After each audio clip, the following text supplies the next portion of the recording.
कलुआ और कलुई को हैं 4 बच्चे, लेकिन अब उनको बच्चे नहीं चाहिए और वो सोच रहे हैं कि आखिर वो किस तरीके से संतान उत्पत्ति को रोक सकते हैं। अब आप कहोगे मैम ये क्या बोल रहे हो? तो बच्चा, ऐसे बहुत सारे दंपत्ति हैं जिन्हें संतान नहीं चाहिए, या जिन्हें अभी संतान नहीं चाहिए उन्हें बाद में संतान चाहिए, या बहुत सारे ऐसे भी दंपत्ति हैं जिनके पास बहुत सारे संतान हैं और अब उन्हें संतान नहीं चाहिए। तो सवाल कि क्या हम इसको कंट्रोल कर सकते हैं?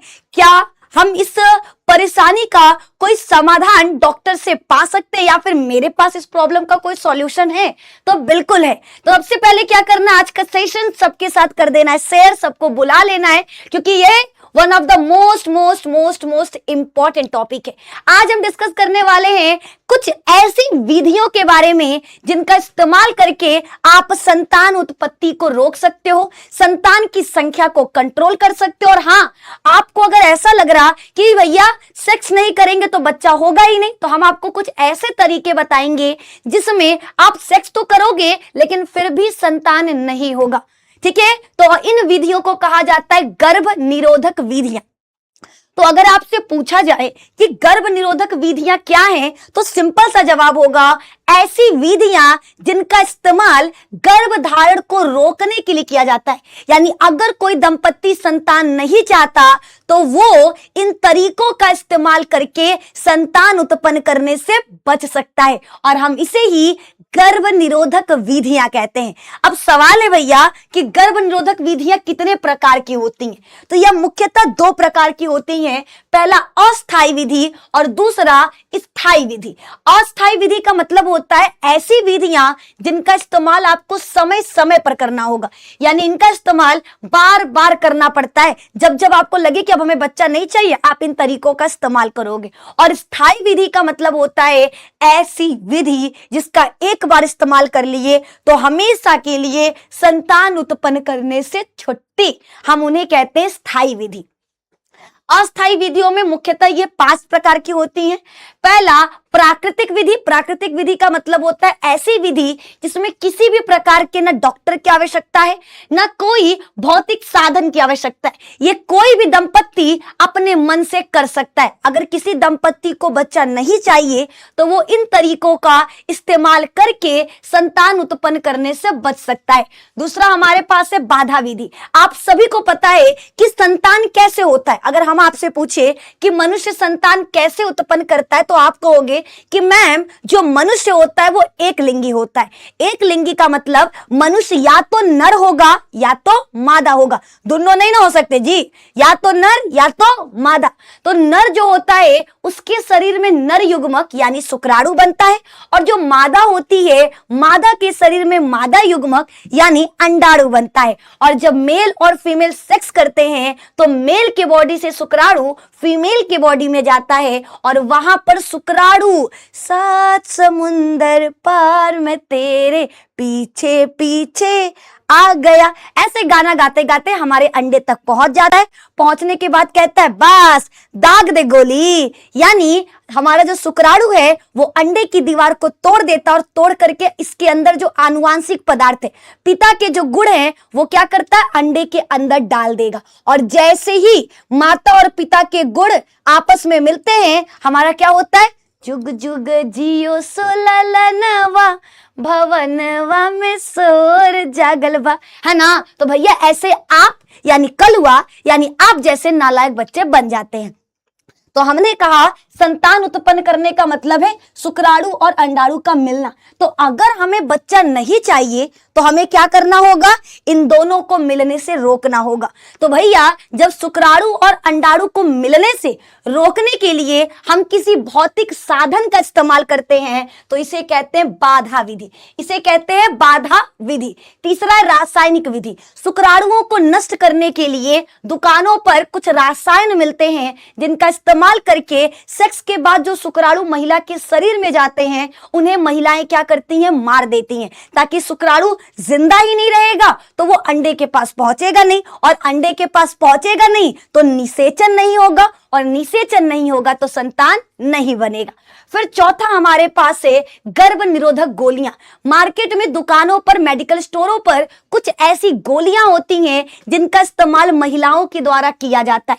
ये गोलियां एस्ट्रोजन तथा प्रोजेस्टेरॉन के मिश्रण या फिर सिर्फ इसमें प्रोजेस्टेरॉन हार्मोन पाया जाता है और ये गोलियां महिला के शरीर में जाकर अंडोत्सर्ग को रोक देती हैं। देखिए, हमारी जो महिलाएं हैं उनके शरीर में हर महीने एक अंडा बनता है और वो अंडा अंडाशय में बनता है। जब अंडा बन जाता है तो वो अंडाशय को छोड़ करके फैलोपियन नलिका में आ जाता है और इसी को अंडोत्सर्ग कहते हैं। अंडे का अंडाशय से फैलोपियन ट्यूब में आना, इसे अंडोत्सर्ग कहा जाता है और जब अंडा और शुक्राणु मिलते हैं तो आपका संतान बनता है। ये सभी को पता है। तो हमारी जो ये गोलियां होती हैं ये अंडे को बाहर ही नहीं आने देंगी। जब अंडा बाहर ही नहीं जाएगा तो शुक्राणु केकरा संग निषेचन करेगा? तुम ही बताओ जी। तुम्हारा ध्यान कहाँ है जी? पढ़ा रहे हैं, तुम इधर उधर ताक रहे हो। कैसे बतिया रहे हो? कह रहे हैं पढ़ लीजिए, बता रहे। तुम सब बताओ जरा हमको जवाब बताओ। अंड जनन और अंडोत्सर्ग क्या है? उधर का ताक रहे हो, तुम बताओ जल्दी से। अंड जनन और अंडोत्सर्ग क्या है? बोलो बोलो।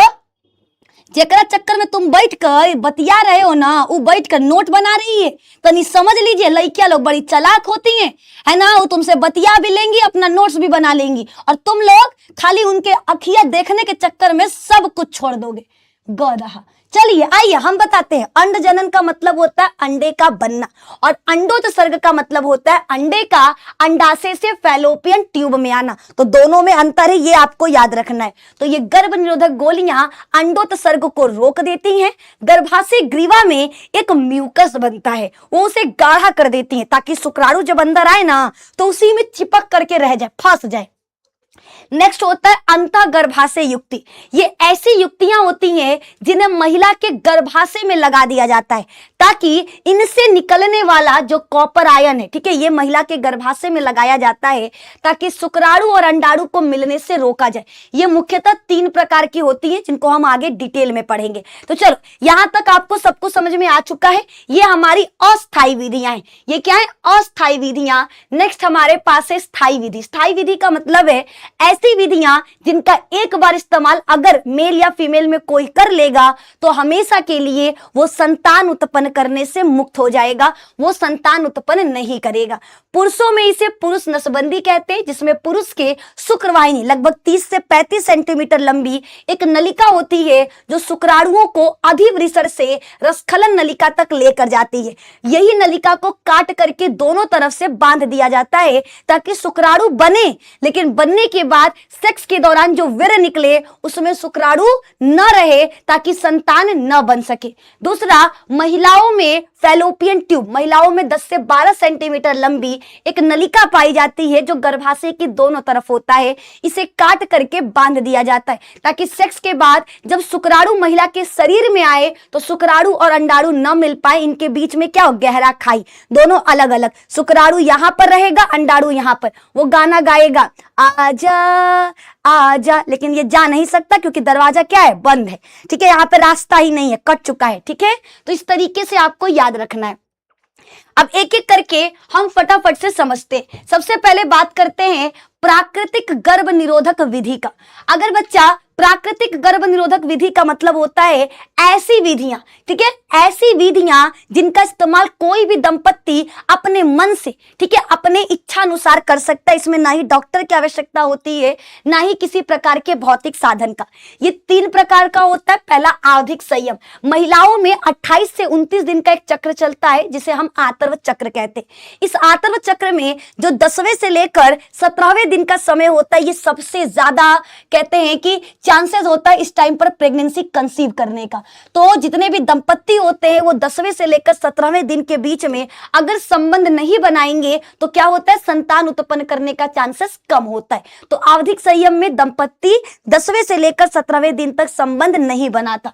दूसरा, स्तनपान अनातर्व। अगर एक महिला डिलीवरी के बाद 6 महीने तक अपने बच्चे को दूध पिलाती है तो जब तक एक महिला अपने बच्चे को पूर्ण रूप से दूध पिलाएगी तब तक उसके शरीर में ना अंडा बनेगा और ना ही पीरियड्स आएंगे। इसे कहते हैं स्तनपान अनातर।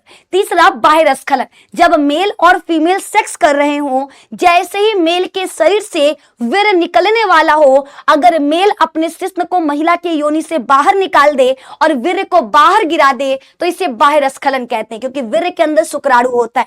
तो अगर वीर्य बाहर गिर जाएगा तो महिला के शरीर में शुक्राणु नहीं जाएगा, और शुक्राणु नहीं जाएगा तो संतान नहीं होगा। तो इस तरीके से आपको ये याद रखना है।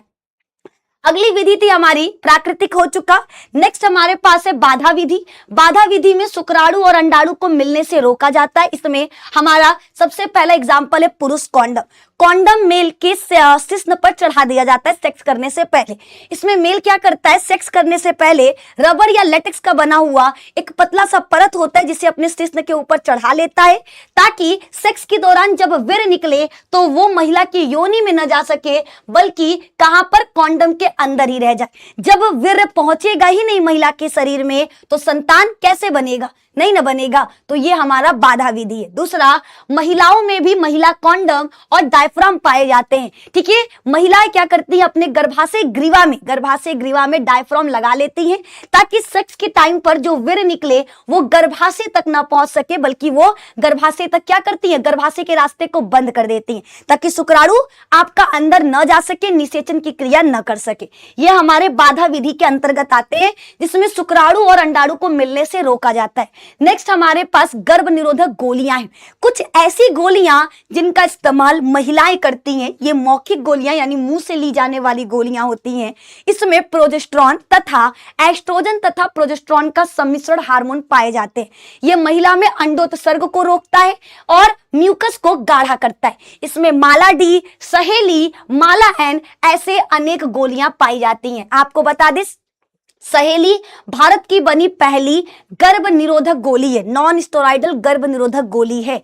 इसका कोई भी साइड इफेक्ट नहीं होता और इसका निर्माण सीडीआरआई का पूरा नाम क्या होता है, तुमसे पूछ रहे हैं। सीडीआरआई का पूरा नाम क्या होता है, सेंट्रल ड्रग रिसर्च इंस्टीट्यूट। ठीक है, तो याद रखना, सहेली का निर्माण CDRI central drug research institute के द्वारा किया गया था, जो लखनऊ में है। ये एक साप्ताहिक गोली है जिसका इस्तेमाल महिला हफ्ते पर करती है, ताकि संतान न हो, अंडा न बने। और अगर किसी महिला ने असुरक्षित संबंध बना लिया है और उसे लग रहा कि निषेचन हो सकता है, तब वो अनवांटेड 72 ऐसे इमरजेंसी पिल खाती है, ताकि अगर उसको निषेचन किए हुए 72 घंटे हुए उसके बच्चे को, या फिर 72 घंटे से पहले इन दवाओं का इस्तेमाल कर लेती है तो संतान नहीं होगा। ठीक है, संबंध बनाने के 72 घंटे पहले इसको खाना होता है। ठीक है, संबंध बनाने के बाद 72 घंटे से पहले इन दवाओं का इस्तेमाल किया जाता है, ताकि संतान न हो। इन्हें इमरजेंसी पिल कहते हैं।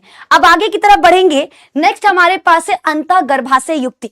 महिला के गर्भाशय में लगाई जाने वाली कुछ ऐसी युक्तियां जो उन्हें संतान उत्पन्न करने से बचाती हैं। ये 3 प्रकार का होता है। पहला, गैर औषधि आईडी, जिसमें लिपेस लूप होता है। ये इसमें किसी भी प्रकार का औषधि नहीं पाया जाता, इसे महिला के गर्भाशय में लगा दिया जाता है, जो सूजन कर देता है और गर्भाशय की जो एंडोमेट्रियम परत है उसे कमजोर कर देगा, ताकि बच्चा गर्भ में न ठहरे। दूसरा, तांबा मोचक। ये टी आकार का तांबे का बना एक युक्ति होता है, जिसे महिला के गर्भाशय में लगा देते हैं। इससे कॉपर आयन निकलता है। इससे निकलने वाला जो कॉपर आयन है, ये शुक्राणुओं की गतिशीलता में कमी लाता है, शुक्राणुओं का भक्षण करता है और सबसे इंपॉर्टेंट, निषेचन की क्रिया को रोकता है। इसका एग्जाम्पल होगा कॉपर टी आपका, ये इसका क्या एग्जाम्पल है। ठीक है, मल्टीलोड 375, ये सारे इसी के एग्जाम्पल है। नेक्स्ट हमारे पास है हार्मोन मोचक आयोडी। कुछ ऐसी युक्तियां भी हैं जिनसे हार्मोन्स निकलता है, जिसे महिला के गर्भाशय में लगाया जाता है। एग्जाम्पल में LNG-20, ये सभी को याद रखना है। और हाँ, जो ये जितनी भी युक्तियां हैं, इन्हें डॉक्टर के द्वारा, आप खुद नहीं लगा सकते हो अपने गर्भाशय में, ये एक डॉक्टर लगाते हैं। ठीक है, डॉक्टर के द्वारा इन्हें महिला के गर्भाशय में लगाया जाता है। नेक्स्ट हमारे पास है रासायनिक विधियां। मेडिकल स्टोर पर कुछ ऐसे रसायन उपलब्ध है, जैसे रासायनिक जेली, कुछ क्रीम, जिसे महिला सेक्स करने से पहले अपने योनि के चारों तरफ लगा लेती है, ताकि सेक्स के दौरान जो वीर्य निकले उसमें जो शुक्राणु हो वो इनके प्रभाव से मर जाए, नष्ट हो जाए। तो ये आपको याद रखना है। अगला हमारे पास है स्थायी विधि। स्थायी विधि का मतलब है कि जब कोई दंपत्ति एकदम श्योर हो जाए कि अब उसे बच्चा नहीं चाहिए, न आज न कल न परसों, तब वो क्या करता है, स्थायी विधि जिसे सर्जिकल नसबंदी कहते हैं, वो इसका इस्तेमाल करता है। ये डॉक्टर के द्वारा इस्तेमाल की जाने वाली एक विधि है। इस विधि को कोई डॉक्टर ही कर सकता है। सबसे पहले बता दें, ये दो प्रकार का होता है, पुरुष नसबंदी और महिला नसबंदी। पुरुष नसबंदी में पुरुष के शुक्रवाहिनी को काट करके बांध दिया जाता है। वहीं पर महिला नसबंदी में महिला के फैलोपियन ट्यूब को दोनों तरफ से काट करके बांध दिया जाता है, ताकि सेक्स के बाद शुक्राणु और अंडाणु न मिल सके, उनको मिलने से रोकने के लिए। तो इस तरीके से ये हमारे सारे के सारे गर्भ निरोधक विधियां पूरी तरीके से कंप्लीट होती हैं। हमने एक छोटी सी वीडियो में आपको पूरे के पूरे गर्भ निरोधक विधियों के बारे में बताने की कोशिश की है। अगर फिर भी आपके मन में कोई डाउट है तो आप हमसे कमेंट में पूछ सकते हैं। हम बहुत जल्दी आपके हर एक डाउट पर एक वीडियो लेकर आएंगे जहां पर आपका सवाल होगा।